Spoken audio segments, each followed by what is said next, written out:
Have you ever heard of the term henotheism? Henotheism is a fascinating and complex concept in religious studies. It describes a form of religious belief where one god is acknowledged as supreme, but the existence of other deities is not denied. It's like a middle ground between polytheism and monotheism.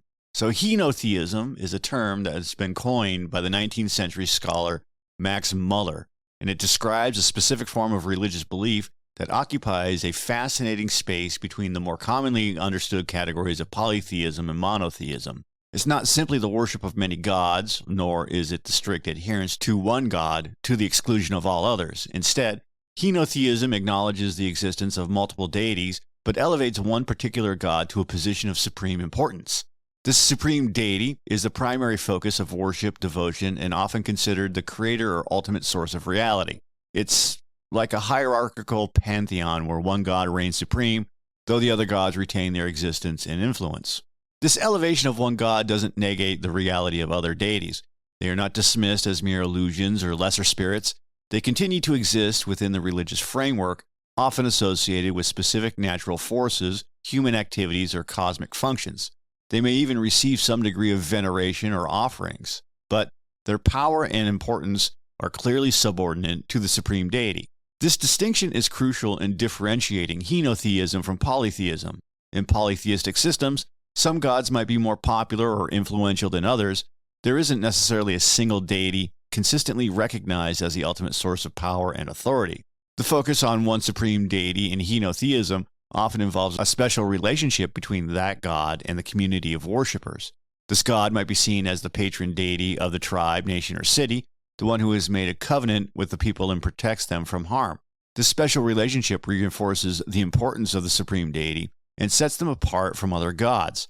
It also contributes to a sense of collective identity and shared religious experience among the worshippers. Henotheism can be a dynamic and evolving religious system, and over time the relative importance of different deities might shift, and one god might rise to prominence while others fade into the background. This process can even lead to the gradual merging of the attributes of different gods into the supreme deity, eventually paving the way for a more monotheistic understanding. However, as long as the existence of other deities is acknowledged, the system remains henotheistic. The subtle nuances of religious belief can make it challenging to precisely categorize a particular tradition as henotheistic, polytheistic, or monotheistic. Henotheism in particular can be easily confused with related concepts like monolatry and polytheism, with a first among equals deity. It's crucial to carefully examine the specific beliefs and practices of a religious system to determine its true nature. The key lies in understanding the relationship between the various deities and whether one god is consistently recognized as the ultimate source of power and authority. Monotheism, as its name suggests, is the belief in one god. God is not just the most powerful or important. This God is the only God. Other deities are explicitly denied existence or seen as manifestations or aspects of the one God. Henotheism, in contrast, acknowledges the existence of other gods, even if they are subordinate to the supreme deity.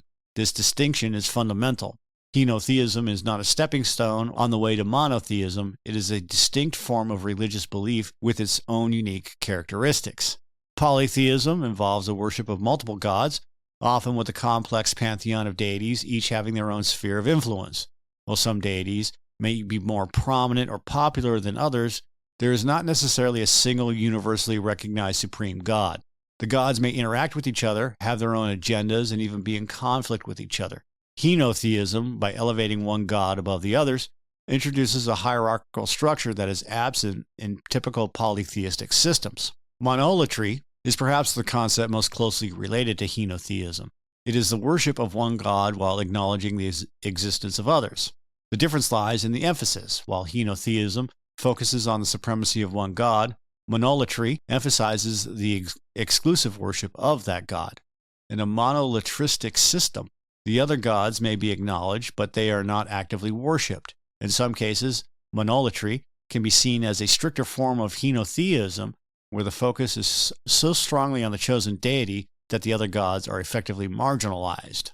Identifying clear examples of henotheism in ancient cultures can be challenging due to the limitations of historical evidence and the complexities of interpreting ancient religious practices. But there are several cases that have been proposed by scholars. In ancient Israel, for example, it's sometimes argued to have been a henotheistic society in its early stages.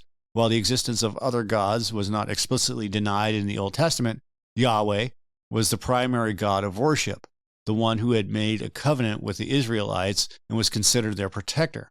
This focus on Yahweh, while acknowledging the possible existence of other deities, aligns with the characteristics of henotheism. Hinduism, with its vast pantheon of deities, is often described as henotheistic. While there are many gods and goddesses worshipped in Hinduism, different sects or individuals may focus their devotion on one particular deity as their Ishta Devata, which is a chosen deity. This deity is seen as the most important or the most personally relevant, but the existence of other deities is not denied. Different deities may be seen as manifestations of a single ultimate reality known as Brahman, further blurring the lines between polytheism and monotheism. The diverse and evolving nature of Hindu beliefs makes it a complex example of henotheism, showcasing the fluidity and adaptability of this type of religious system. Ancient Egypt also provides potential examples of henotheism. During periods of Egyptian history, one god might rise to prominence, becoming the focus of royal patronage and religious devotion, such as during the reign of Akhenaten. The sun god Aten was elevated to a position of near monotheistic supremacy, but this did not necessarily mean the complete abandonment of the other gods. They might have continued to be acknowledged or worshipped in local contexts. The dynamic nature of Egyptian religion, with its shifting pantheon and evolving theological interpretations, makes it a fascinating case study for understanding henotheism. The challenge in interpreting these examples lies in the difficulty of definitively knowing the inner beliefs and motivations of ancient worshippers. Were they truly acknowledging the existence of other gods, or were those gods simply fading into the background and becoming less relevant in their religious practice? Did the elevation of one god represent a genuine shift towards monotheism, or was it a more politically motivated move to consolidate power? These are questions that scholars continue to debate, highlighting the complexities of studying ancient religions and the limitations of our current understanding.